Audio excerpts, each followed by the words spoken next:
तो I hope आप सभी हेल्दी हो और सेफ हो, और मैं ये कामना करता हूँ कि आप सभी ने मेरी क्लास 12th एनसीईआरटी की हिस्ट्री चैप्टर 1 की वीडियो पूरी देख ली होगी।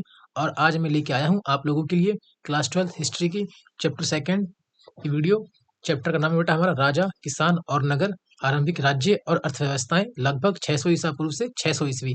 तो बेटा आज हम इस चैप्टर में पढ़ेंगे कि हड़प्पा सभ्यता के अंत के बाद भारतीय उपमहाद्वीप में लोगों ने बसावट करना फिर से आरंभ कहाँ-कहाँ किन स्थानों पर किया, और कैसे नगरों का उदय हुआ, कौन से राजा आए, उन्होंने क्या अपनी शासन प्रणाली अपनाई, ठीक है? उन राजाओं के काल में अर्थव्यवस्था कैसी थी, राज्यों का आगमन कैसे हुआ, किसानों की दशा क्या थी।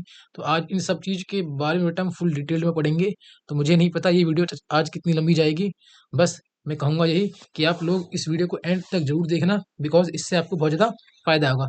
तो देखो बेटा, हमने फर्स्ट चैप्टर में पढ़ा कि जो हमारी हड़प्पा सभ्यता के बारे में। देखो बेटा, हमारी जो हड़प्पा सभ्यता थी, उसके अंत के 1500 साल के बाद सरस्वती सिंधु नदी के आसपास के इलाकों में कृषक समुदाय, बोले तो कृषि करने वाले जो लोग थे, उन्होंने फिर से रहना आरंभ किया। और इन लोगों ने क्या किया बेटा, जो ऋग्वेद है, जो कि भारत का सबसे प्राचीनतम ग्रंथ है, इसको लिखने का काम किया। और आपने सरस्वती सिंधु घाटी सभ्यता का क्षेत्रफल देखा था कि वो जम्मू में मांडा उत्तर, ठीक है, और नीचे जाओगे आप महाराष्ट्र में तो दामाबाद तक फैला हुआ था, और उत्तर प्रदेश में वो आलमगीरपुर तक फैला हुआ था, ठीक है। तो भारत के महाद्वीप में बेटा हड़प्पा सभ्यता के पतन के बाद अलग अलग लोगों पर, अलग अलग स्थानों पर लोगों ने रहना स्टार्ट किया। जैसे कि आपके उत्तर भारत में रहे लोग, दक्कन पठार में रहे, कर्नाटक जैसे, ठीक है। इन यहाँ पर क्या किया बेटा, लोगों ने अपनी बस्तियां बसानी स्टार्ट करी। केवल किसानों ने ही बेटा अपनी बस्ती नहीं बसाई, इनके अलावा दक्षिण बेटा भारत में चरवाहा बस्ती की भी हमें क्या मिले बेटा, प्रमाण मिले हैं, ठीक है। और इसी दौरान आपको चलेगा पता कि लोगों ने जो मृत्यु के पश्चात पहले वो जो उनका दाह संस्कार करते थे या उनको जमीन में दफनाते थे, उसमें भी क्या है बेटा, परिवर्तन आया। क्या है? परिवर्तन आया है, ठीक है। और कई स्थल पर क्या पाया गया है कि जो शव है, डेड बॉडीज के साथ हमें क्या मिले, लोहे से बने उपकरण मिले हैं और हथियार मिले हैं। क्या मिले? हथियार मिले। और जितने भी बेटा नए परिवर्तन है वो आपके कौन से टाइम पीरियड में हुए? 6ठी शताब्दी ईसा पूर्व वाले टाइम पीरियड में हुए हैं, ठीक है। और इसी बेटा 6ठी शताब्दी ईसा पूर्व वाले टाइम पीरियड में आरंभिक राज्यों का उदय हुआ, साम्राज्यों का उदय हुआ और रजवाड़ों का विकास हुआ। और इनके पीछे बेटा कुछ राजनीतिक परिवर्तन जरूर थे, ठीक है। और कृषि उपज को संगठित करने से हमने ये जानकारी पता लगाई है कि भारतीय उपमहाद्वीप पर कहाँ-कहाँ पर नए नगरों का उदय हुआ, ठीक है बेटा। और इतिहासकार जो ये जानकारी जुटाते हैं, ये जानकारी जुटाते हैं बेटा आपके अभिलेखों से, ग्रंथों से, सिक्कों से और चित्रों से। तो चलो बेटा, चलते हैं बिना टाइम वेस्ट किए अपने मेन टॉपिक की ओर। तो ये देखिए बेटा, पहला हेडिंग जो आपको दिख रहा है, प्रिंसिप और प्रियदर्शी। प्रिंसिप बेटा, आप जो प्रिंसिप है ये एक व्यक्ति का नाम है, ठीक है। और ये व्यक्ति जो है ब्रिटिशर्स हैं। और प्रियदर्शी का मतलब होता है जो बहुत ही सुंदर दिखता है, जो बहुत ही मनोहर दिखता है, ठीक है बेटा। तो भारतीय अभिलेख विज्ञान में जो प्रगति की गई, वो बेटा 1830 के ईस्वी के आसपास की गई। और ईस्ट इंडिया कंपनी का बेटा एक अधिकारी था जिसका नाम था जेम्स प्रिंसेप, जिसने क्या किया बेटा, जिसने ब्राह्मी और खरोष्टी लिपि का अर्थ निकाला। क्या निकाला? ब्राह्मी और खरोष्टी लिपि का अर्थ निकाला। और ये जो लिखी और ये बेटा जो लिपि थे, इनका सबसे ज्यादा उपयोग कहाँ पर किया गया बेटा? 6ठी शताब्दी ईसा पूर्व के आरंभिक अभिलेखों में किया गया, सिक्कों में किया गया, ठीक है। तो प्रिंसेप को पता चला कि जो अभिलेख लिखे हुए हैं और जो सिक्के पर जो प्रियदर्शी यानी मनोहर मुखाकृति वाले जो राजा का नाम लिखा हुआ है, इनके बारे में उन्होंने क्या किया बेटा, जानकारी निकालना स्टार्ट करी। तो अभिलेखों के अध्ययन को बेटा हम क्या कहते हैं? अभिलेख शास्त्र। क्या कहते हैं? अभिलेख शास्त्र। ये क्वेश्चन एमसीक्यू में फंस सकता है, अगर चाहे अगर आपका एग्जामिनर देना तो। कुछ अभिलेखों पर बेटा राजा का नाम मिलता था, जैसे हमें जो मिला है अभिलेखों में, हमें नाम किसका मिला? अशोक का। किसका मिला? अशोक का। और बेटा 6ठी शताब्दी ईसा पूर्व के उस टाइम पीरियड में ही बुद्ध धर्म का आगमन हुआ। और जो बेटा बौद्ध ग्रंथ है, उनके अनुसार जो सबसे फेमस, जो सबसे प्रसिद्ध और जो सबसे शक्तिशाली राजा हुए, वो कौन हुए बेटा? आपके अशोक हुए। कौन हुए? अशोक हुए। और देखो बेटा, जब अंग्रेज जब रूल कर रहे थे, तो उन्होंने भारत में रूल करने के लिए सबसे पहले उन्होंने भारत के इतिहास को समझने का प्रयास किया। तो ये जितने भी काम हुए हैं, ये ईस्ट इंडिया कंपनी के शासनकाल में हुए। और उन्होंने इसके लिए भारतीय ब्राह्मणों की हेल्प ली, ठीक है। और उन्होंने ये देखा कि भारत के अंदर कौन कौन से राजवंशों ने रूल किया, ठीक है, और उन्होंने क्या काम किए, उन्होंने क्या सबूत छोड़े अपने पीछे, ठीक है बेटा। तो जिन लाइनों को मैंने अंडरलाइन किया, उसको आपको बहुत अच्छे से समझना है, ठीक है। और उस टाइम पे जो राज्य बने, जो नगर बने, उनमें शासन करने वाले जो शासक थे, उन्होंने किस तरह अर्थव्यवस्था संभाली, किस तरह सामाजिक संरचना को ढाला, ठीक है बेटा। तो देखो बेटा अभिलेख क्या होता है, बहुत से बच्चों को अभिलेख नहीं पता होगा, तो बेटा जान लो अभिलेख उन्हें कहते हैं जो पत्थर, धातु या मिट्टी के बर्तन जैसी कठोर सतह पर खुदे होते हैं। देखो बेटा अभिलेख सिंपल है, अभिलेख हार्ड सरफेस होता है बेटा, कठोर सरफेस, उस पे हमको लिखना होता है, ठीक है। जैसे कि आप लोगों ने कई बार देखा होगा कि बहुत से लोग होते हैं दीवारों पर नाम लिख देते हैं, पेड़ पे नाम लिखते हैं खरूच खरूच के, इसी तरह पत्थरों पर हार्ड सरफेस पे जो लिखाई करते हैं उसको हम क्या बोलते हैं, अभिलेख। क्या बोलते हैं, अभिलेख। और बेटा इन अभिलेखों से हमें जानकारी मिलती है किसके बेटा बारे में, राज्यों के बारे में, राजाओं के बारे में, और कई बार बेटा हमें जानकारी मिल जाती है आम लोगों के बारे में। जैसे कि हमको भारत उपमहाद्वीप के अंदर अशोक के स्तंभ मिलेंगे, अब अशोक के बहुत सारे अभिलेख मिलेंगे, प्रशस्तियां मिलेंगी, जिसमें हमें अशोक के बारे में बहुत सारी जानकारियाँ मिलेंगी, ठीक है। धार्मिक संस्थाओं के बारे में बेटा हमें जानकारी मिलती है। तो अभिलेख का ये मेन काम होता है, ठीक है बेटा। और जो प्राचीनतम अभिलेख थे वो बेटा प्राकृत भाषा में लिखे जाते थे, क्योंकि प्राकृत जो जो भाषा थी बेटा वो आम लोगों की बोली थी। किसकी थी, आम लोगों की बोली। और अशोक ने जो अपने लिखवाए हैं बेटा अभिलेख वगैरह या शिलालेख वगैरह, उन्होंने प्राकृत भाषा में लिखवाए हैं ताकि आम जनता तक वो पहुंच सके, ठीक है। तो अजातशत्रु और अशोक जैसे शासकों के नाम प्राकृत भाषा में लिखे गए हैं, क्योंकि ये नाम कहाँ से प्राप्त हुए बेटा, में प्राकृत अभिलेखों से प्राप्त हुए। इसके अलावा बेटा जो अभिलेख हमें मिले हैं वो तमिल भाषा में मिले हैं, पाली भाषा में मिले हैं, और संस्कृत जैसी बेटा भाषा में भी मिले हैं, ठीक है। अब देखो बेटा सेकंड पॉइंट हमारा प्रारंभिक राज्य।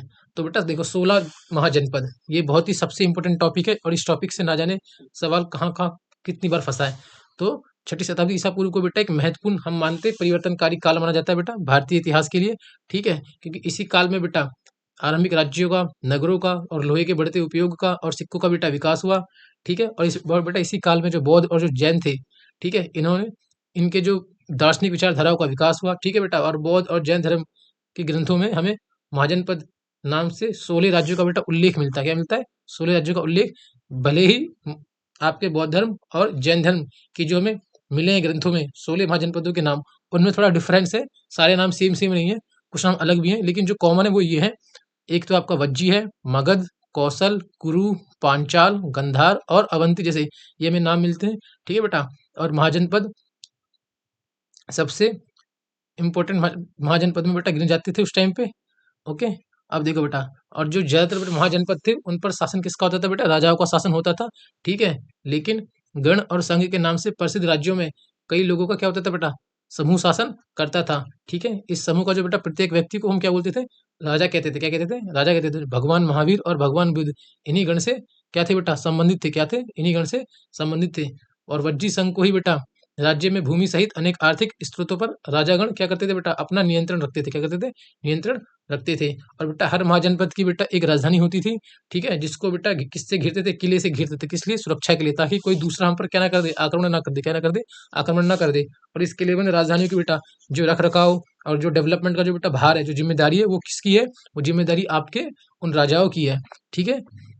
अब देखो बेटा जनपद क्या होता है, जनपद का अर्थ है बेटा ऐसा भूखंड जहाँ पर आम लोगों ने या किसी भी लोग, किसी कुल ने या किसी जनजाति ने अपना कदम रखा और वहां वो लोग बस गए, ठीक है बेटा। और इस शब्द का प्रयोग प्राकृत व संस्कृत दोनों भाषा में हमको मिलेगा जनपद का। चलो चलते हैं आगे। तो देखो बेटा ये आरंभिक राज्य और उनकी राजधानियों का नक्शा है। तो ये देखो ये पूरा बेटा भारतीय महाद्वीप है, ठीक है। इधर देखो आप अगर देखेंगे इधर पश्चिम की ओर, तो इधर पुष्कलावती, गांधार, या इधर तक्षशिला, इंद्रप्रस्थ, अहिस्न, कुरु, पांचाल, सूरसेन, मत्स्य, कौशल, काशी, मलल, वज्जी, मगध, अंग, ठीक है बेटा। ये उस टाइम के हमारे आरंभिक राज्य हैं और उनकी राजधानियों का नक्शा है। इस मैप को अच्छे से करके जाना है, ठीक है बेटा। और देखो सीधी सी बात है, जब कोई शासन कर रहा है, कोई रूल कर रहा है बेटा राजा, तो जाहिर सी बात है वो अकेला तो रूल कर नहीं पाएगा, उनको लोगों की हेल्प चाहिए। तो वो क्या बनाते थे, वो अपने परिषद बनाते थे। क्या बनाते थे, परिषद बनाते थे, ठीक है बेटा। और जब वो परिषद बनाएंगे, जब वो मंत्री रखेंगे, तो उनको उनको सैलरी भी देनी होगी, यानी अर्थव्यवस्था भी थी उस टाइम पे, ठीक है बेटा। तो छठी शताब्दी ईसा पूर्व में संस्कृत में ब्राह्मणों ने क्या किया बेटा, धर्मशास्त्र नामक ग्रंथों की रचना करी। फिर अब यहाँ से टर्निंग पॉइंट मिल रहा है कि अब ये सोसाइटी को एक वर्ण व्यवस्था में क्या करेंगे बेटा, उनको बांधेंगे। कि क्योंकि अब जो ब्राह्मण जो लिख रहे धर्मशास्त्र, उन्होंने सिंपल सिंपल साफ साफ शब्दों में कह दिया कि जो राजा है वो किससे होना चाहिए, आपका क्षत्रिय वर्ण से ही होगा। किससे होगा, क्षत्रिय वर्ण से ही होगा। और जो राजा है, बोलते जो शासक है, उसका काम क्या है, किसानों से, व्यापारियों से और शिल्पकारों से कर इकट्ठा करना, टैक्स लेना, भेंट वसूल करना, ठीक है। और शासक का काम है अपने पूरे राज्य पर रूल करना, शांति व्यवस्था को बनाए रखना, ठीक है बेटा। और ऐसा इतिहासकारों के द्वारा बताया गया है कि प्राचीन समय में जब छठी शताब्दी ईसा पूर्व के आसपास जब राज्यों का, जब नगरों का जब विकास हो रहा था, तो एक नगर दूसरे नगर से ज़्यादा अच्छा दिखने के लिए कई बार क्या करता है, दूसरे नगरों पर आक्रमण करता, क्यों? ताकि वो संसाधनों को जुटा सके, क्योंकि जिसके पास जितना संसाधन होगा, जितनी संपत्ति होगी, वो उतना ही ताकतवर होगा। ठीक है बेटा? और उस टाइम पे हर किसी के पास अपनी स्थायी सेना नहीं थी बेटा। स्थायी सेना का मतलब होता है स्टैंडिंग आर्मी। जैसे कि आज हमारी इंडिया गवर्नमेंट है, इंडियन गवर्नमेंट है, तो हमारे पास क्या बेटा, हमारी इंडियन आर्मी है ना, कि अगर कभी भी कुछ भी होता है, तो हमारी सेना तुरंत पहुँच जाती है। लेकिन बेटा 6ठी शताब्दी ईसा पूर्व के आस-पास कुछ राजाओं ने क्या किया, स्थायी सेना रखना आरंभ कर दिया और बाकी लोगों ने स्थायी सेना नहीं रखी। जब भी युद्ध वगैरह होता तो वो किसानों से को ही ले जाते युद्ध में। ठीक है बेटा? और यहाँ पर ये रेड बॉक्स है, ये बहुत ही इंपॉर्टेंट है। इसमें किस चीज़ के बेटा बारे में बताया गया, सुनो। इसमें बोला गया ओलिगार्की, यह समूह शासन उसे कहते हैं जहाँ सत्ता पुरुषों के एक समूह के हाथ में होती है। ठीक है बेटा? तो ओलिगार्की या समूह शासन का मतलब क्या होता है कि जब किसी एक भूभाग पर ना कोई एक अकेला व्यक्ति रूल नहीं करता है, कुछ लोग, कुछ पुरुष मिलकर रूल करते हैं। ठीक है बेटा? इस प्रोसेस को हम क्या बोलते हैं? ओलिगार्की या समूह शासन बोलते हैं। अगला बेटा आपको 16 महाजनपदों में प्रथम। तो देखो बेटा 16 महाजनपद थे, उसमें जो बेटा प्रथम थे वो कौन सा था बेटा? मगध। क्या था? मगध। तो बेटा 6ठी से 4ठी शताब्दी ईसा पूर्व के आसपास जो बेटा आपका मगध था, और ये बेटा आपका जो मगध है आज के बिहार में है, सबसे शक्तिशाली महाजनपद बन गया था बेटा उस टाइम पे। और इतिहासकार जो बेटा कारण बताते हैं, वो ये बताते हैं कि मगध क्षेत्र में ना खेती बहुत अच्छी होती थी। ठीक है? दूसरा यहाँ पर बेटा लोहे की खदानें थी। आपको पता है कि बिहार से क्या अलग हुआ था आपका? झारखंड अलग हुआ था, और बेटा झारखंड में लोहे की खदानें हैं। सीधी सी बात है, जब लोहा होगा तो लोहे के क्या बनेंगे बेटा? हल बनेंगे, लोहे की तलवारें बनेंगी, लोहे के यंत्र बनेंगे। ठीक है बेटा? और सबसे इंपॉर्टेंट चीज होता है बेटा लोहे की कुल्हाड़ी और लोहे का हल वगैरह। ठीक है? जब कुल्हाड़ी बनेगी तो बेटा जंगलों को साफ करके मैदान बनाए जाएंगे और उसको फिर खेती करने लायक बनाया जाएगा। ठीक है? और इन लोगों ने क्या किया बेटा, जंगली हाथी का, इनको जंगली हाथी भी मिले जो कि युद्ध में काम आते थे। ठीक है? और आपकी जो बेटा मगध है, ये गंगा दुआब के आसपास वाले इलाके में है। ठीक है? तो वहाँ की जो जमीन है, वहाँ का जो मैदानी इलाका है, बहुत ही उपजाऊ है, जो कि कृषि के रूप से बहुत इंपॉर्टेंट है। और जहाँ जितनी कृषि होती है बेटा, उतना हमारे पास क्या होगा? सरप्लस फूड होगा, उतना ही हमारा व्यापार बढ़ेगा। ठीक है?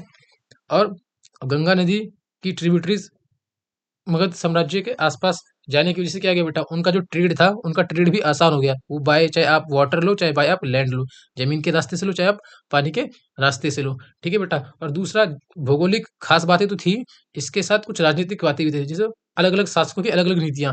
ठीक है बेटा? जो लेखक हुए हैं, जैसे बिंबिसार, अजात शत्रु, महापद्मनंद जैसे प्रसिद्ध राजा, अत्यंत क्या थे बेटा? महत्वाकांक्षी शासक थे।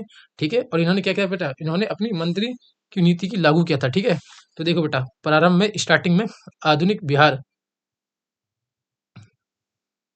कि राजगीर का प्राकृत नाम राजगाह है, जो कि बेटा पहले क्या था? मगध की राजधानी थी। ध्यान रखना, मगध की जो प्रारंभ में राजधानी थी वो क्या थी बेटा? राजगीर, जिसका प्राकृत में नाम क्या है? राजगाह। क्या है?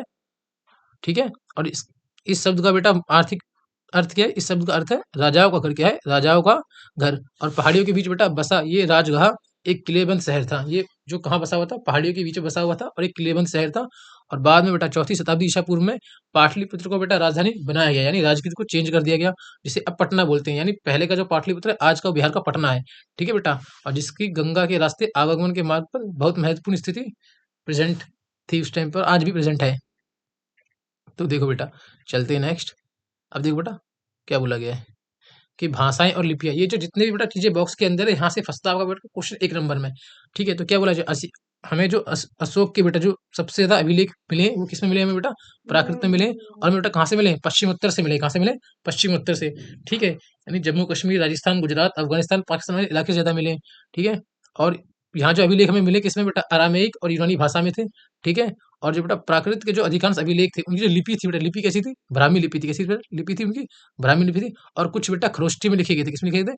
खरोष्ठी में। हमें यूनानी लिपियों का जो प्रयोग कहाँ मिला बेटा? अफगानिस्तान से मिले अभिलेखों में मिला गया। अब तुम लगा लो कि अशोक के शासन काल में अशोक का साम्राज्य अफगानिस्तान तक था। ठीक है बेटा? थर्ड पॉइंट बेटा, हम एक आरंभिक साम्राज्य। तो देखो बेटा, मगध के विकास के साथ साथ मौर्य समाज का उदय हुआ। कि जब मगध विकास कर रहा था, तो उसी के साथ साथ बेटा किसका उदय हुआ? मौर्य समाज का उदय हुआ। और जो बेटा मौर्य समाज के संस्थापक है वो कौन है? आपके चंद्रगुप्त मौर्य हैं। और ऐसा लगभग जो डेट हम इतिहासकार बताते हैं वो 321 ईसा पूर्व है। ठीक है? ये पश्चिम उत्तर में अफगानिस्तान और बलूचिस्तान तक फैला हुआ था। और जो बेटा उनके पुत्र थे अशोक, जिन्होंने आरंभिक भारत का सर्वप्रसिद्ध शासक माना जाता है कि जब आरंभ में, जब नगर बन रहे थे, जब साम्राज्य बन रहे थे, तो सबसे प्रसिद्ध, सबसे फेमस जो शासक थे वो कौन थे? अशोक थे। और अशोक किसके पुत्र थे? अशोक पुत्र थे चंद्रगुप्त मौर्य के। किसके पुत्र थे? चंद्रगुप्त मौर्य के। और आपको पता है कि अशोक का जो फेमस बैटल हुआ था उड़ीसा के लिए, कलिंग आज का जो उड़ीसा है, ठीक है, उस पर विजय प्राप्त की थी और उसके बाद फिर उन्होंने हथियार उठाना बंद कर दिया था, बिकॉज़ बहुत खून खराबा कर दिया था उन्होंने, और इसी के बाद वो धर्म की नीति करते हैं लागू। तो देखो बेटा, मौर्य वंश के बारे में हमें जानकारी प्राप्त करना है कि हमें मौर्य वंश के बारे में जानकारी कहाँ-कहाँ से मिलती है। तो देखो बेटा, इतिहासकारों ने किसी एक स्रोत से जानकारी इकट्ठी नहीं करी, बहुत सारे स्रोतों का यूज़ किया है। शिलालेख हैं, अभिलेख हैं, कुछ पौराणिक कथाएँ हैं, ठीक है बेटा? कुछ हमें जो एविडेंस मिले हैं खुदाई के दौरान, उनसे पता लगाया है, सिक्कों से पता लगाया है, स्तंभों से पता लगाया है, ठीक है बेटा? तो और तो एक एग्जाम्पल जहाँ लिखा गया, हमने अंडरलाइन किया है कि चंद्रगुप्त मौर्य के दरबार में आए यूनानी राजदूत मेगास्थनीज द्वारा लिखा गया विवरण, ठीक है बेटा? एक यूनानी राजदूत आए थे, किसके दरबार में बेटा? चंद्रगुप्त मौर्य के दरबार में, और मेगास्थनीज ने क्या लिखा बेटा? चंद्रगुप्त मौर्य के शासनकाल के बेटा बारे में लिखा है, ठीक है? एक अर्थशास्त्र हुई है बेटा, इसमें भी कौटिल्य, और ये जो अर्थशास्त्र किताब का नाम है, ठीक है? और इसमें किसी अर्थव्यवस्था के बारे में बात नहीं की गई है, ठीक है? चाणक्य ने की किताब लिखी है, और चाणक्य जो थे वो चंद्रगुप्त के मंत्री थे। कौन थे? चंद्रगुप्त के मंत्री थे, ठीक है बेटा? और इसमें वो मौर्य शासकों का उल्लेख करते हैं, ठीक है? जैन, बौद्ध और बेटा पौराणिक ग्रंथों, संस्कृत वाङ्मय में भी बेटा हमें क्या मौर्य काल के बारे में जानकारी हमें चलती है बेटा प्राप्त, ठीक है? जैसा कि मैंने आपको बता दिया, पत्थर के स्तंभ से हमें काफ़ी मूल्यवान वस्तु, जैसे आप भी देख सकते हैं, ठीक है? देखो ये 3 शेर ये हमारे छपे होते हैं। तो बेटा, अशोक वह पहला सम्राट था जिसने अपने अधिकारियों और प्रजा के लिए संदेश प्राकृतिक पत्थरों और पॉलिश किए हुए स्तंभों पर लिखवाए। तो अगर आपसे कोई पूछे कि उस राजा का नाम बताओ जिसने आम नागरिकों के लिए और अपने अधिकारियों के लिए क्या किया? संदेश छपवाए, किसमें बेटा? प्राकृतिक पत्थरों में। तो वो कौन था? अशोक था। कौन था? अशोक था। और बेटा, अशोक ने क्या किया? अशोक ने अभिलेखों के माध्यम से धर्म का प्रचार किया। क्या प्रचार किया? धर्म का, ठीक है बेटा? इनमें जो चीजें शामिल हुई हैं कि बड़ों के प्रति आदर, कि छोटे जो होते हैं उम्र में, उनको हमेशा अपने से बड़ों को आदर करना चाहिए। सन्यासी और ब्राह्मणों के प्रति उदारता हमेशा इंसान को रखनी चाहिए। सेवकों और दासों के साथ उदार व्यवहार यानी अच्छा व्यवहार करना चाहिए। दूसरों के धर्मों और परंपराओं का भी आदर करना चाहिए, ताकि समाज में शांति व्यवस्था बनी रहे। अब देखो बेटा, साम्राज्य का प्रशासन, कि नगर कन्वर्ट जब हुए साम्राज्यों में, तो उतना बड़ा साम्राज्य चलता कैसे था? तो बेटा, ऐसा माना जाता है इतिहासकारों के द्वारा कि प्राचीन समय में जब मौर्य समाज उत्पन्न हुआ, तो उनके 5 प्रमुख बेटा क्या थे? आपके राजधानी केंद्र थे। राजधानी पाटलिपुत्र थी, और 4 प्रांतीय केंद्र थे बेटा। एक तो थे तक्षशिला, दूसरा उज्जैनी, एक तोसली, और एक सुवर्णगिरी, ठीक है बेटा? और इन सभी का उल्लेख हमें कहाँ से मिलता है बेटा? अशोक के अभिलेखों में मिलता है। कहाँ से मिलता है? अशोक के अभिलेखों से हमें चलता है पता, ठीक है? और जब हम अभिलेखों का जब परीक्षण करते हैं, जब छानबीन करते हैं, तो आधुनिक पाकिस्तान के पश्चिमोत्तर सीमांत प्रांत से लेकर आंध्र प्रदेश, उड़ीसा और उत्तराखंड तक हर स्थान पर एक जैसे संदेश उत्कीर्ण किए गए। यानी पाकिस्तान वाला इलाका ले लो आप, आंध्र प्रदेश का इलाका लो, उड़ीसा का इलाका लो, उत्तराखंड का इलाका लो, हमें हर स्थान से संदेश एक जैसे ही मिलते हैं, ठीक है? लेकिन क्वेश्चन ये है, क्या इतने बड़े एरिया पे रूल करने के लिए क्या प्रशासनिक व्यवस्था हर जगह सेम रही होगी? तो इतिहासकार इस बात पर पूछता है कि ऐसा संभव नहीं है, ठीक है बेटा? और ये आप मेन चित्र देखिए, अशोक के अभिलेखों का वितरण, कि अशोक के अभिलेख हमें कहाँ-कहाँ से मिले हैं, ठीक है बेटा? ये जो रेड ट्रायंगल में, ब्लू सर्कल में, पर्पल स्क्वायर में जो है, तो देखो बेटा, जो ये जो रेड है, ये हमें क्या, ये है हमें आपके महाशिलालेख, और ये जो आपके पर्पल में स्क्वायर बॉक्स बने हैं, ये आपके लघु शिलालेख, और जो सर्कल से हैं गोल-गोल से, ये है हमारे स्तंभ शिलालेख, ठीक है बेटा? तो ये शिलालेखों की हमने कैटेगरी डिवाइड कर दी है, तो आपको ये मैप अच्छे से समझना चाहिए, ठीक है? अब चलते हैं हम आगे।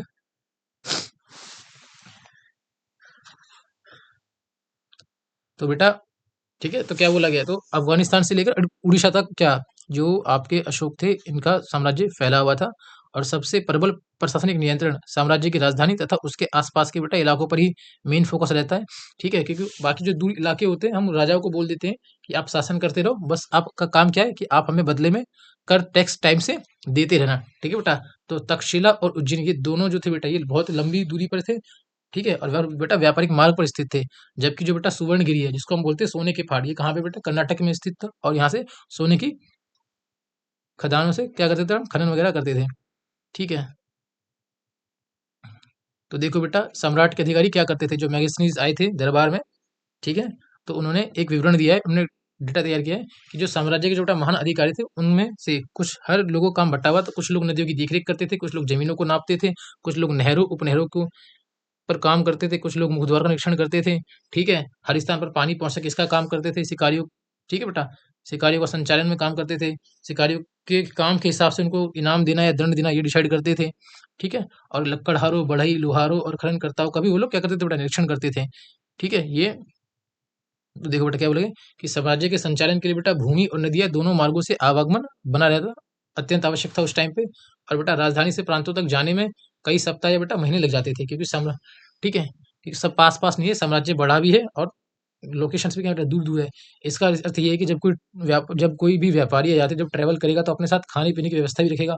और तब सीधे बोलेगा, अगर मान लो बेटा आप कहीं रूल करोगे, तो आप हमेशा ये डिसाइड करोगे कि आपके एरिया के अंदर हर व्यक्ति क्या रहे, सुरक्षित रहे, चाहे वो आम आदमी हो, चाहे कोई व्यापारी हो, चाहे कोई दूसरे बगल के देश का कोई राजा हो।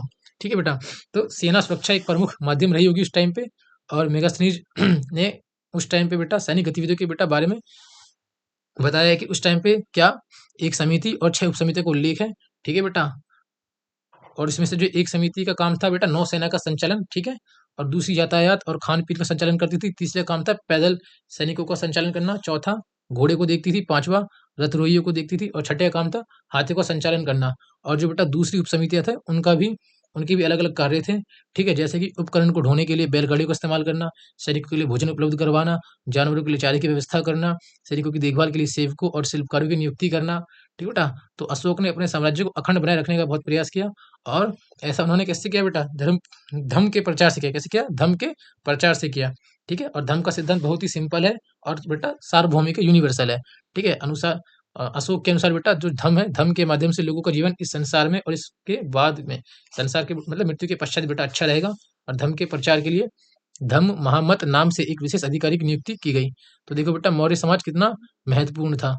तो 19वीं सदी में जब इतिहासकार भारत के जब इतिहास को जब खंगाल रहे थे, तो मौर्य समाज को इतिहास को उन्होंने एक प्रमुख काल माना गया। ठीक है बेटा?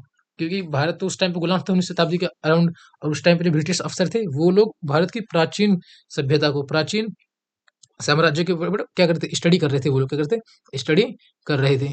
तो हमें यहाँ से क्या मिला? प्रस्तर मूर्तियाँ सहित मौर्यकालीन सभी पुरातत्व एक अद्भुत कला के प्रमाण थे, जो साम्राज्य की पहचान माने जाते हैं। और इतिहासकारों को ये लगा कि अभिलेखों पर लिखे संदेश अन्य शासकों के अभिलेखों से क्या बेटा अलग है। ठीक है? और उन्हें ये लगा कि राजाओं की अपेक्षा अशोक एक बहुत शक्तिशाली और क्या था बेटा परिश्रमिक शासक था, नहीं बहुत मेहनती था।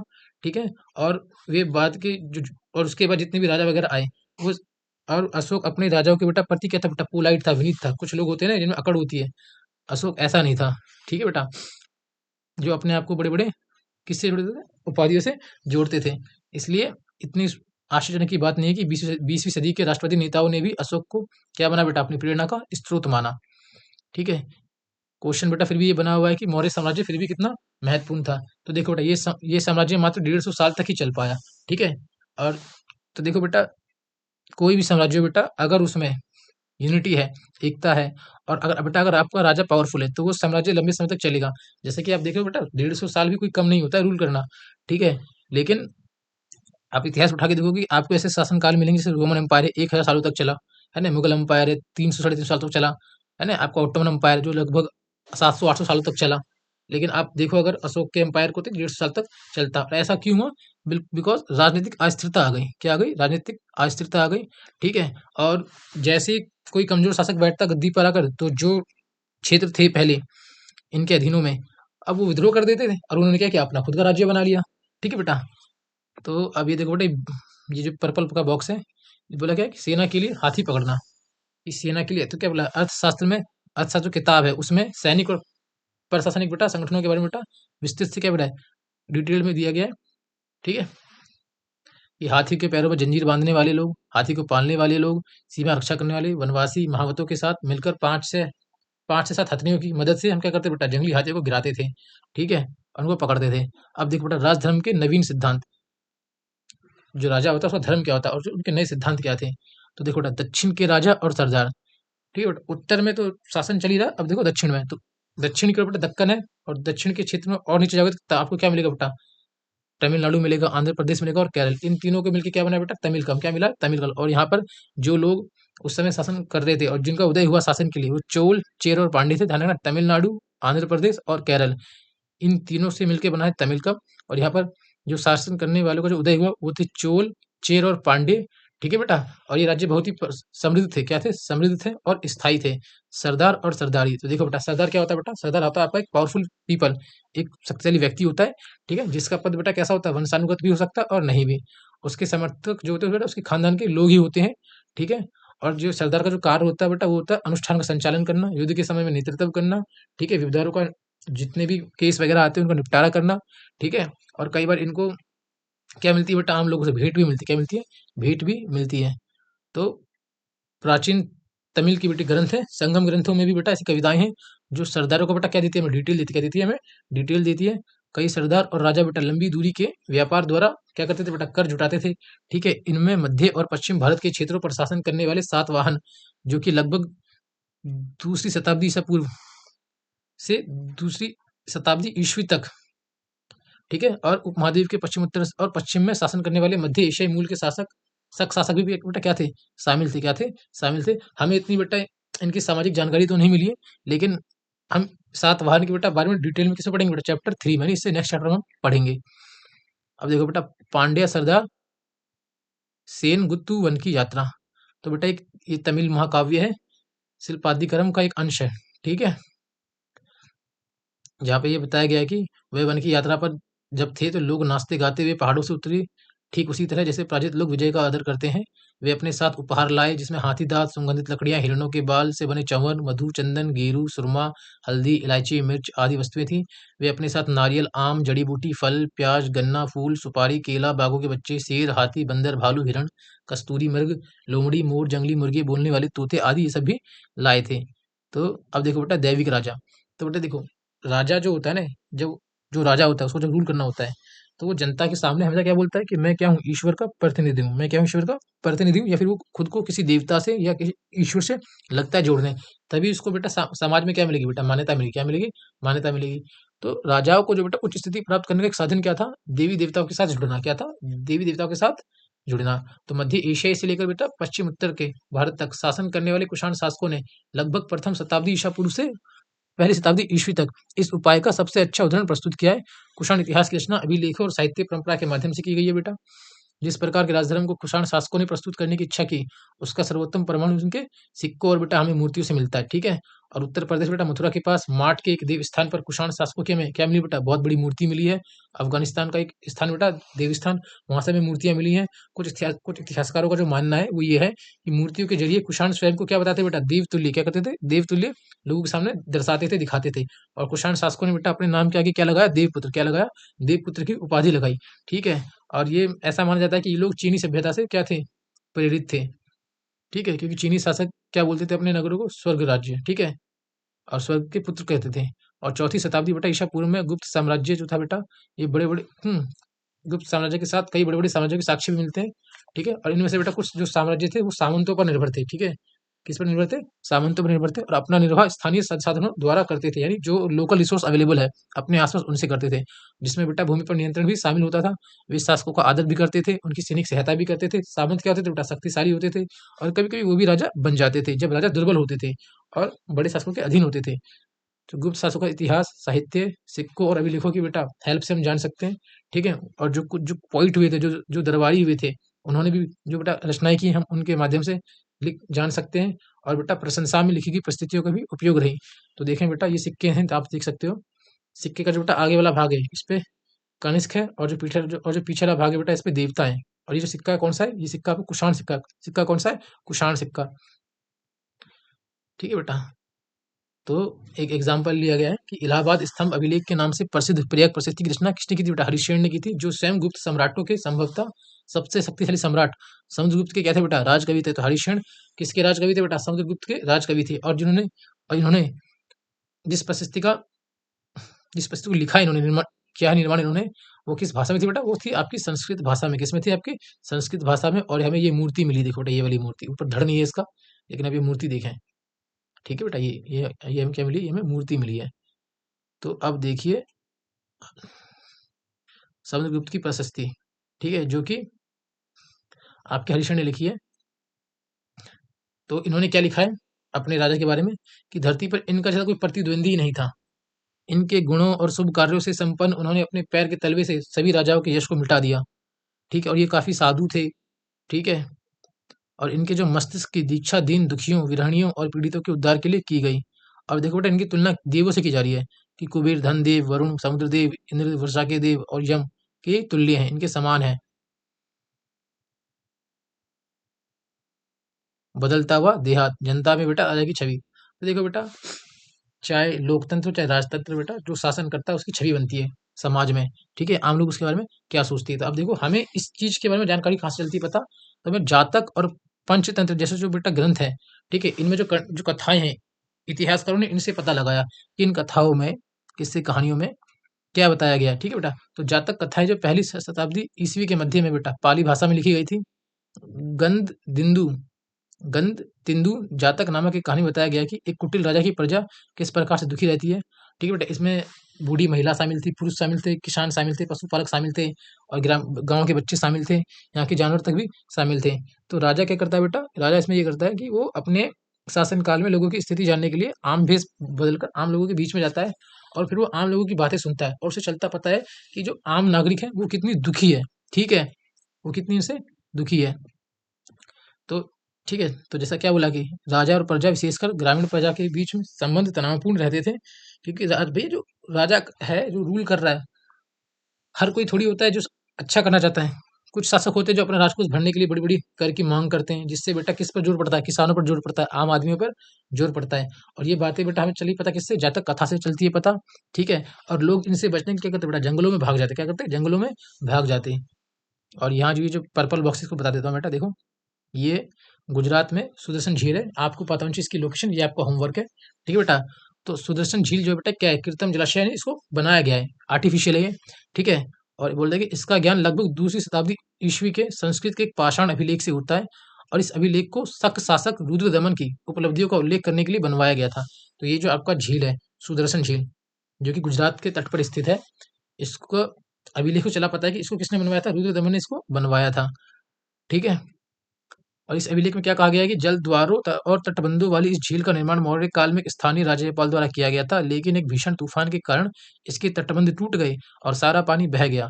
बताया जाता है कि तत्कालीन शासक रुद्रदमन ने इस झील की मरम्मत अपने खर्चे से करवाई थी, और इसके लिए अपनी प्रजा से कर भी नहीं लिया था। इसी पाषाण खंड पर एक और अभिलेख, जो कि लगभग 5वीं सदी का है, जिसमें कहा गया है कि गुप्त वंश के एक शासक ने एक बार फिर इस झील की मरम्मत करवाई थी।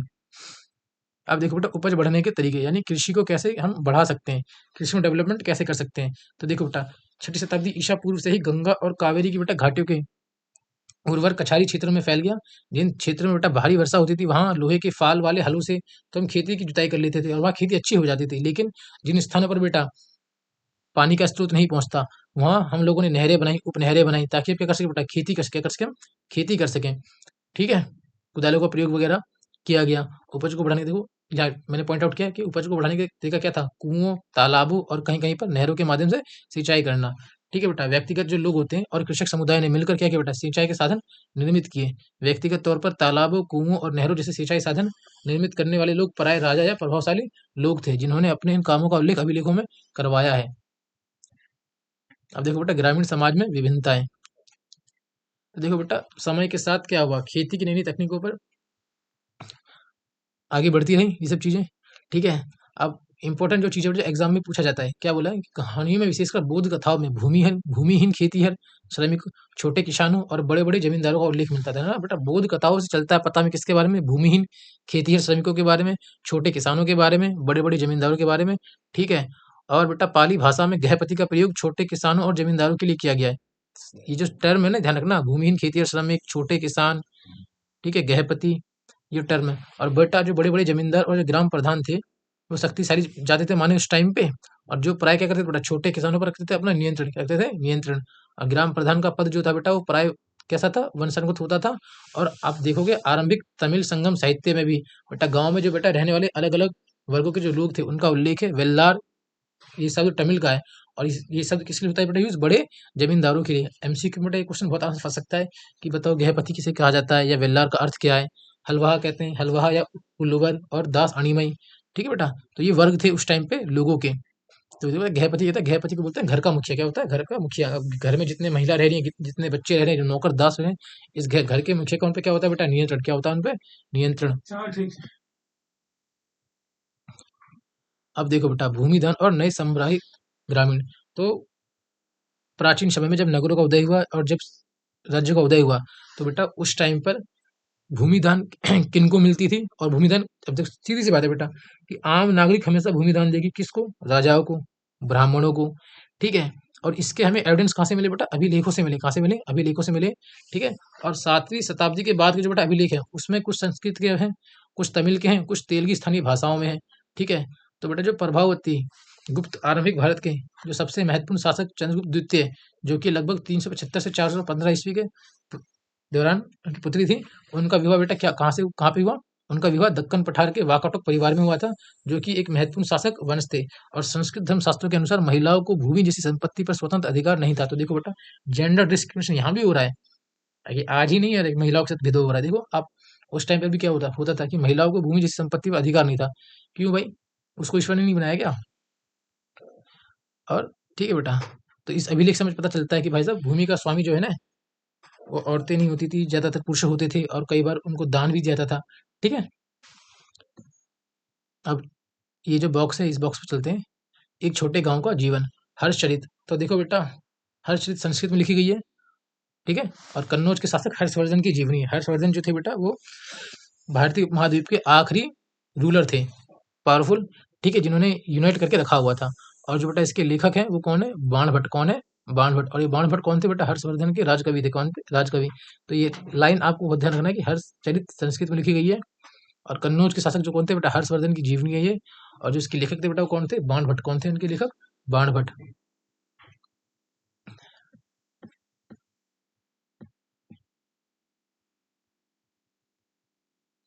अब देखो बेटा, ये अग्रहार उस भूभाग को कहते हैं जो ब्राह्मणों को किया जाता था। ब्राह्मणों से भूमि कर या अन्य प्रकार के कर नहीं वसूले जाते थे। ब्राह्मणों को स्वयं स्थानीय लोगों से कर वसूलने का अधिकार था। तो देखो बेटा, जो वर्णा सिस्टम था आपका, ब्राह्मणीय, ब्राह्मण, क्षत्रिय, वैश्य और शूद्र। तो देखो बेटा, अग्रहार उस भूभाग को कहते हैं जो ब्राह्मणों को दान में दिया जाता था। तो बेटा देखो, ब्राह्मणों को प्राचीन समय से ही क्या मिल रहा है बेटा? भूमियां मिल रही है, क्योंकि वो यज्ञ वगैरह करते थे, ठीक है। और और रूल कौन कर रहा है आपका? शासक, क्षत्रिय रूल कर रहा है, और बाकी लोग क्या कर रहे हैं? उनके लिए काम कर रहे हैं।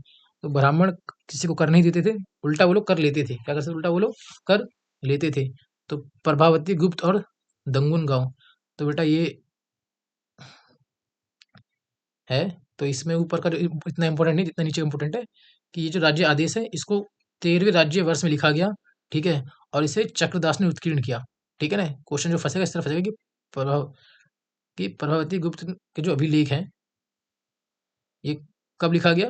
13वें राज्य वर्ष में लिखा गया, और इसको उत्कीर्ण करने का काम किसने किया था? चक्रदास ने किया था, ठीक है। अब देखो बेटा, नगर एवं व्यापार। तो नए नगर, तो क्या बोला गया बेटा कि 6ठी शताब्दी ईसा पूर्व के आसपास नए नगरों का क्या बेटा? आगमन हुआ, उदय हुआ, ठीक है बेटा। और ये नहीं खाली एक नगर का हुआ, बहुत अलग अलग जो 16 महाजनपद है, वो पहले नगर हुए, फिर ये नगर आपस में आके कन्वर्ट हो गए, साम्राज्य में कन्वर्ट हो गए ये लोग। तो क्या बोला कि जैसे कि हमने अभी पढ़ा कि महाजनपदों की राजधानियां थी, और सभी नगर संचार मार्गों के किनारे बसे हुए थे। पाटलिपुत्र जैसे कुछ नगर नदी मार्ग के किनारे बसे हुए थे। उज्जैनी जैसे अन्य नगर भूतल मार्ग के किनारे बसे हुए थे, ठीक है। पुहार जैसे नगर समुद्र तट पर बसे थे, जहां से समुद्री मार्ग प्रारंभ हुए। मथुरा जैसे अनेक शहर व्यावसायिक, सांस्कृतिक और राजनीतिक गतिविधियों के जीवित केंद्र है। अब देखो बेटा, पाटलिपुत्र का इतिहास। तो क्या बेटा, हर नगर का अपना इतिहास होता है। पाटलिपुत्र का विकास बेटा पाटलिग्राम नामक एक गांव से होता है। सोचो, पाटलिपुत्र जो है वो पहले एक छोटा सा गांव था, तो पाटलिग्राम हुआ करता था। और 5वीं सदी ईसा पूर्व में मगध शासकों ने इसे क्या बनाया बेटा? अपनी राजधानी राजगृह से हटाकर इसे बस्ती में लाने का निर्णय किया, और इसका नाम बदल दिया। 4वीं शताब्दी ईसा पूर्व तक आते आते मौर्य साम्राज्य की राजधानी और एशिया के सबसे बड़े नगरों में से एक बन गया पाटलिपुत्र आपका, जो कि आज पटना है करंट का, ठीक है। बाद में इसका महत्व कम हो गया, और जब चीनी यात्री स्वयं तसांग 7वीं सदी ईस्वी में यहाँ आए, तो यह नगर उन्हें कैसा मिला? खंडर में बदला मिला। कैसा मिला? खंडर में बदला हुआ मिला। अब देखो बेटा, नगरीय जनसंख्या, संभ्रांत वर्ग और शिल्पकार। तो हमने पढ़ा है कि शासक वर्ग और राजा केवल नगरों में बेटा रहते थे, ठीक है। और यद्यपि इनमें से जो बेटा ज्यादातर स्थल थे उस पर व्यापक रूप से खुदाई करना संभव तो है नहीं, क्योंकि वहाँ आज भी लोग रह रहे हैं। अब हम ये कहेंगे कि भाई हमें और जानना है तो पटना को खोद दो, ऐसे नहीं खोद सकते बेटा। वहाँ आम जनता रह रही है, उन्होंने अपने घर बसा लिए हैं, ठीक है। तो ऐसे खुदाई नहीं कर सकते अब वहाँ जाकर। फिर भी लेकिन हमें यहाँ से जो अवशेष मिले, उनमें मिट्टी के कटोरे शामिल हैं, थालियां शामिल हैं, चमकदार कलई चढ़ी शामिल है, उत्तरी कृष्ण माजिद पात्र जिन्हें कहा जाता है, ठीक है बेटा। और ऐसा मानते हैं कि इनका उपयोग मोस्टली अमीर लोग किया करते थे, ठीक है। सोने, चांदी, कांस्य, तांबे, हाथी दांत, शीशे जैसे तरह तरह के पदार्थों से बने गहने मिले हमें, उपकरण, हथियार, बर्तन, सीप और बेटा पक्की मिट्टी मिली। द्वितीय शताब्दी ईसा पूर्व आते आते कई नगरों में छोटे दानात्मक अभिलेख प्राप्त होते हैं। इनमें दाता के नाम के साथ साथ प्राय उसके व्यवसाय का भी उल्लेख है। और इन नगरों में रहने वाले कौन थे बेटा? धोबी थे। कौन थे? धोबी। ये मैप है, ठीक है। बुनकर, लिपिक, बढ़ई, कुम्हार, स्वर्णकार, लोहाकार, अधिकारी, धार्मिक, गुरु, व्यापारी और राजाओं के बेटा बारे में डिटेलिंग है। क्या है? मैं डिटेल चित्र दिखा देता हूँ आपको, एक मिनट रुकिए। ये जो चित्र है, ये प्रतिमा की भेंट है, ठीक है। और ये पत्र कहाँ से मिली है? हमें मथुरा से मिली है। एक मूर्ति का भाग है और इस पर बेटा प्राकृत में अभिलेख है, जिसमें कहा गया है कि एक स्वर्णकार धर्मक की पत्नी नागप्या ने इसे एक धार्मिक स्थल में क्या किया बेटा, इसको स्थापित किया। क्या किया? इसको स्थापित किया। और ये कुछ महत्वपूर्ण राज्य हैं और उनके नगरे हैं। ये बेटा मैप अच्छे से करके जाना आप। तो देखो बेटा, कभी कभी हमें उत्पादकों और व्यापारियों के संघ का भी उल्लेख मिलता है, जिन्हें हम क्या कहते हैं? श्रेणी कहते हैं। क्या कहते हैं? श्रेणी कहते हैं। अगर 2 नंबर पर क्वेश्चन आ गया कि बताओ श्रेणी किसे कहते हैं, तो उत्पादकों और व्यापारियों के संघ का भी उल्लेख मिलता है, जिन्हें क्या कहते हैं? हम श्रेणी कहते हैं। और ये जो बेटा, ये जो श्रेणी है, सिंपल सी बात है। अगर मुझे मान लो भाई चिप्स बनाना है, तो मुझे क्या चाहिए? आलू। आलू क्या है? मेरा कच्चा माल। तो मैं पहले कच्चा माल लेके आऊंगा ना, खरीद के लाऊंगा बाजार से, है। फिर उसको, उससे चिप्स बना के दो जाके बेच के आऊंगा। अब देखो बेटा, उपमहाद्वीप और उसके बाहर का व्यापार। क्या? उपमहाद्वीप और उसके बाहर का व्यापार। तो बेटा 6ठी शताब्दी ईसा पूर्व से ही उपमहाद्वीप में नदी मार्गों और भूमार्गों का मानव जाल बिछ गया था और कई दिशाओं में फैल गया था। मध्य एशिया और उससे भी आगे तक बेटा भूमार्ग थे हमारे पास, ठीक है। और समुद्र तट पर बने कई बंदरगाहों से जल मार्ग अरब सागर से होते हुए उत्तरी अफ्रीका, पश्चिम एशिया तक फैल गया। और बंगाल की खाड़ी से यह मार्ग चीन और दक्षिण पूर्व एशिया तक फैल गया। यानी हम लोग व्यापार कर रहे हैं, इंटरनेशनल ट्रेड कर रहे हैं, ठीक है। जैसे सरस्वती सिंधु घाटी सभ्यता में था ना, रोम से कर रहे हैं, मेसोपोटामिया से कर रहे हैं ट्रेड, हम लोग भी कर रहे हैं उस टाइम पे, ठीक है। और शासकों ने बेटा इन मार्गों पर नियंत्रण करने की कोशिश की। और इन मार्गों पर बेटा व्यापारिक सुरक्षा को, मतलब वो जितने भी व्यापारी वगैरह आते थे उनको सिक्योरिटी प्रोवाइड कराते और उनसे क्या लेते? टैक्स लेते, धन के रूप में। क्या लेते? टैक्स लेते, धन के रूप में। ठीक बेटा, ये आपका बेटा मालाबार तट, आधुनिक जो आगे केरल है। तो एक यूनानी समुद्री यात्री आए थे और वो किताब लिखते हैं पेरिप्लस ऑफ एरिथ्रियन सी का एक अंश है। उसमें क्या लिखते हैं कि भारी मात्रा में काली मिर्च और दाल चीनी खरीदने के लिए बाजार वाले नगरों में जहाज भेजते, ठीक है। यहाँ बेटा भारी मात्रा में सिक्के, पुखराज, सुरमा, मूंगे, कच्चे शीशे, तांबे, टिन और शीशे का आयात किया जाता था, ठीक है। और बेटा इन बाजारों के आसपास भारी मात्रा में उत्पन्न काली मिर्च का निर्यात होता था। और इसके अलावा उच्च कोटि के मोतियों, हाथी दांत, रेशमी वस्त्र, विभिन्न प्रकार के पारदर्शी पत्थरों, हीरा और काले नगर नग, कछुए की खोपड़ी, इन सब का भी बेटा आयात होता था। और तमिलनाडु के कोडू मनाल में बहुमूल्य और कम मूल्यवान पत्थरों से बनाए जाने वाले मूंगों के उद्योग के पुरातात्विक साक्ष्य मिले हैं। और ये संभव है कि पेरिप्लस में वर्णित पत्थरों को इन्हीं तटवर्ती बंदरगाहों तक स्थानीय व्यापार में लाए होंगे, ठीक है बेटा। तो देख लो क्या क्या खरीदते थे वो लोग। तो यहाँ पे इसमें जैसे आज आप लोग, जैसे लोग लगाते हैं ना बाहर रोडों पर, सड़कों पर लगाते हैं, ठेले लगाते हैं, कुछ लोग तो घूमते हैं साइकिल गली गली, है ना। तो बैलगाड़ी, घोड़े, खच्चर, इनके साथ चलते व्यापारी चलते रहते थे। तमिल भाषा में बेटा मस्त मस्तुवन और प्राकृत में सत्वाहा और सेट्टी के नाम से प्रसिद्ध सफल व्यापारी बड़े धनी, ये 3 नाम है तमिल भाषा में। मस्तुवन, प्राकृत में सतवाहा और सेट्टी के नाम से प्रसिद्ध सफल व्यापारी बड़े धनी हो जाते थे। नमक, अनाज, कपड़ा, धातु और उससे बने जितने भी सामान होते थे बेटा, पत्थर, लकड़ी, जड़ी बूटी, अनेक प्रकार के सामान एक स्थान से बेटा दूसरे स्थान पे पहुंचाए जाते थे, ठीक है। रोमन साम्राज्य में हम लोग यहाँ से काली मिर्च बेच रहे हैं, मसाले बेच रहे हैं, कपड़े, जड़ी बूटियां, ये सब यहाँ से बेचते थे और खूब पैसा कमाते थे, ठीक है। सिक्के और राजा, तो देखो बेटा जो शासन करेगा वो कुछ तो पहचान छोड़ेगा नहीं। जैसे आज गवर्नमेंट ऑफ इंडिया रूल करती है, अगर नोट है तो नोट पे देखो गवर्नमेंट ऑफ इंडिया, उस पे क्या लिखा होता है कि मैं गवर्नर जो है वो क्या बोलता है कि मैं धारक को इतने रुपए, फलां रुपए देने का अधिकार देता हूँ, ठीक है। सिक्के पे देखते हो मोहर छपी होती है। तो देखो बेटा उस टाइम तो क्या बोला, व्यापार के लिए सिक्के के प्रचलन से विनिमय कुछ हद तक आसान हो गया था। कि जब सिक्के जब बनना स्टार्ट हो गए थे तो उससे ट्रेड करना आसान हो गया था, क्योंकि बेटा बार्टर सिस्टम में दिक्कत ये थी ना कि हमको किसी चीज़ की एग्जैक्ट वैल्यू पता नहीं है कि किसी क्या कीमत है। अब हमने करेंसी बना ली, उस टाइम पे सिक्के वगैरह बना लिए, तो जो सिक्के होते थे बेटा, सिक्के कैसे होते थे, हाथ ने उस पर छपाई करते थे हम। चांदी के सिक्के हैं, तांबे के सिक्के हैं, ठीक है बेटा, उस पर हम छपाई करते थे डाल के प्रेशर वगैरह, ठीक है। तो मुद्रा शास्त्रों ने इनका और सिक्कों का अध्ययन किया और वाणिज्यिक प्रयोग के संभावित क्षेत्रों का पता लगाया। तो क्या बोला है कि आहत सिक्के पर बने प्रतीकों का उन विशेष मौर्य वंश जैसे राजवंशों के प्रतीकों से मिलाकर पहचान करने की कोशिश की।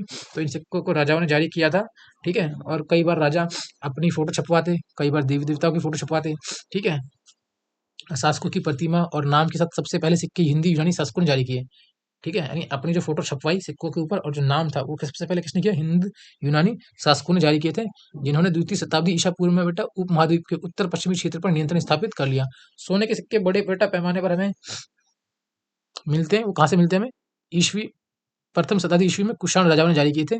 और बेटा इनके आकार और वजन तत्कालीन रोमन सम्राटों तथा ईरान के जो पार्थियन शासक थे उनके द्वारा जारी किए गए सिक्कों के बिल्कुल समान ही थी। उत्तर और बेटा मध्य भारत के जो कई हमें पुरास्थल मिले हैं, ऐसे सिक्के मिले हैं। सोने के सिक्के के व्यापक प्रयोग में संकेत मिलता है बहुमूल्य वस्तु और भारी मात्राओं में वस्तुओं का विनिमय किया जाता था उस टाइम पे। और इसके अलावा बेटा दक्षिण भारत के अनेक स्थलों से बड़ी संख्या में बेटा हमें क्या मिले, रोमन के सिक्के मिले कि मतलब ट्रेड भी करते थे। ठीक है, अब देखो बेटा मुद्रा शास्त्र सिक्का का अध्ययन, इसके साथ ही उन पर जाने वाले चित्र, लिपि आदि तथा उनकी धातुओं का विश्लेषण और जिन संदर्भों में इन सिक्कों का पाया गया है उनका अध्ययन भी मुद्रा शास्त्र के अंतर्गत आता है। तो देखो बेटा पंजाब और हरियाणा जैसे क्षेत्रों के योद्धे प्रथम शताब्दी ईस्वी में कबायली गणराज्यों ने भी सिक्के जारी किए थे। पुराविदों के योद्धे शासकों द्वारा जारी तांबे के सिक्के हजारों की संख्या में बेटा में मिले हैं। ठीक है, जिनसे चलता पता है कि उस टाइम के जो लोग थे वो बेटा बहुत रखते थे बेटा रुचि किसमें, व्यापार में। ठीक है, सोने के सबसे जो भव्य सिक्के सिक्के जो बेटा में मिले हैं वो कुछ गुप्त शासकों ने जारी किए थे। ठीक है, और इनके आरंभिक सिक्के में सोना अति उत्तम का था बेटा। ये देखो, ये आपको दिख रहा है सिक्का, हाथ सिक्के ऐसे, ये ऐसे सिक्के होते हैं, उस पर छपाई करते थे हम। ठीक है, और छठी शताब्दी ईस्वी में बेटा सोने के सिक्के मिलने कम हो गए। ठीक है, और इतिहासकारों को इसको लेकर मतभेद है। कुछ ये कहते हैं कि रोमन साम्राज्य का ना पतन हो गया। अब जब रोमन साम्राज्य पतन हो गया तो वहाँ जब डिमांड होगी नहीं बेटा मार्केट में मसालों की, तो हम बेचेंगे नहीं। ठीक है ना, तो बेटा क्या हुआ, हमारे दूरवर्ती बेटा हमारे व्यापार क्या हो गए, कम हो गए। क्या हो गए, व्यापार कम। जब व्यापार कम होगा तो लाभ कम होगा, और जब लाभ कम होगा तो आर्थिक नुकसान होगा, और जब आर्थिक नुकसान होगा तो आम लोगों की जिंदगी क्या होगी, कठिनाई से भर जाएगी, क्योंकि चीजें महंगी हो जाएंगी ना। ठीक है, और समय के साथ क्या हुआ बेटा, फिर नवीन नगरों का और व्यापार के बेटा नए नए तंत्रों का उदय होने लगा। ठीक है, और ये जो सिक्कों के बेटा बारे में जानकारी मिलती है, कहाँ से मिलती है बेटा, हमें अभिलेखों से मिलती है, ग्रंथों में सिक्कों का उल्लेख होता रहा है, और कुछ तो सिक्के में मिले ही है खुदाई के दौरान। अब देखो बेटा मूल बातें कि अभिलेखों का हम अर्थ कैसे निकालते थे। ठीक है, अब मान लो कोई अभिलेख मिला, कोई पत्थर मिला, उसमें कुछ चीजें लिखा हुआ है, उससे हम क्या क्या निकाल सकते हैं जानकारी, वो हम कैसे पता करते थे। ये देखो, ये अशोक का एक अभिलेख है। तो ब्राह्मी लिपि का अध्ययन, तो बेटा आधुनिक भारतीय भाषाओं में जो जितनी प्रयुक्त सभी लिपियों का मूल क्या है, ब्राह्मी लिपि है। जितनी भी लिपि निकली किससे निकली बेटा, वो ब्राह्मी लिपि से निकली है। और ब्राह्मी ब्राह्मी लिपि का प्रयोग जो बेटा है अशोक ने अपने अभिलेखों में किया था। ठीक है, 18वीं सदी में जो बेटा यूरोपीय विद्वान आए थे, उन्होंने भारतीय पंडित की सहायता से बेटा सबसे पहले क्या किया, उन्होंने आधुनिक बांग्ला और देवनागरी बेटा लिपियों में इनका अध्ययन शुरू किया और उनके बेटा अक्षरों को पहचानना शुरू किया।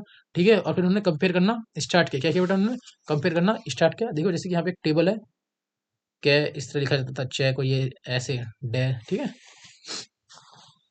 तो विद्वानों ने ये बताया कि संस्कृत में लिखे हुए थे ये, और जबकि प्राचीनतम अभिलेख वस्तुतः प्राकृत में थे। फिर के दशकों के बाद अभिलेख वैज्ञानिकों के और अधिक परिश्रम के बाद, मेहनत के बाद, जेम्स प्रिंसप ने अशोककालीन ब्राह्मी लिपि का 1838 में क्या निकाला बेटा, अर्थ निकाला।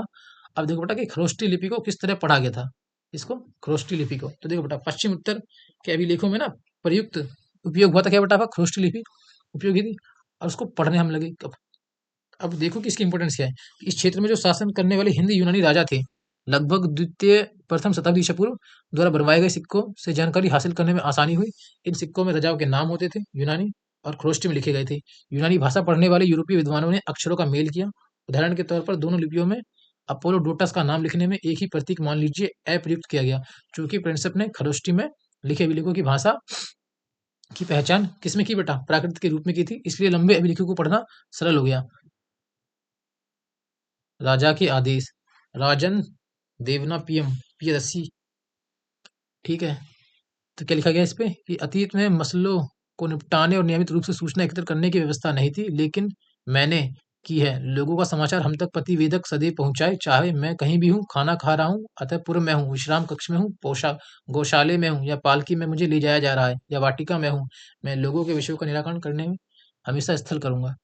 अभिलेखों से प्राप्त ऐतिहासिक साक्ष्य, तो देखो बेटा अशोक द्वारा अपनाई गई उपाधियों का प्रयोग किया गया है, जैसे कि देवनापिय अर्थात देवताओं का प्रिय, पियदस्सी यानी देखने में सुंदर। ठीक है, और अशोक ने अन्य नाम के बेटा अभिलेख भी अनेक नाम की क्या ली थी बेटा, उपाधि ली थी, जिनका बेटा हमें जानकारी मिलता है किससे, अभिलेखों चलता पता की। ठीक है, और अशोक ने बेटा अपने अभिलेखों में कहा कि उनके जो उनसे जो पहले जो जितने भी रूलर्स आए, जितने भी शासक वगैरह आए, उन्होंने रिपोर्ट एकत्र करने की व्यवस्था नहीं की थी।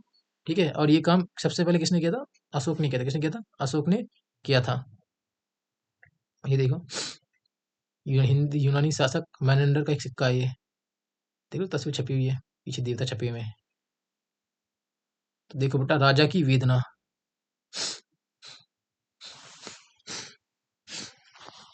तो क्या लिखा गया है कि जब देवनापिय प्रियदर्शी ने अपने शासन के 8 वर्ष पूरे किए, जब उन्होंने 8 साल शासन किया, तो उन्होंने कलिंग आधुनिक तटवर्ती पर जब विजय प्राप्त करी, तो 1.5 लाख पुरुषों को निष्कासित किया गया, 1 लाख मारे गए, इससे भी ज्यादा मृत्यु हो गई।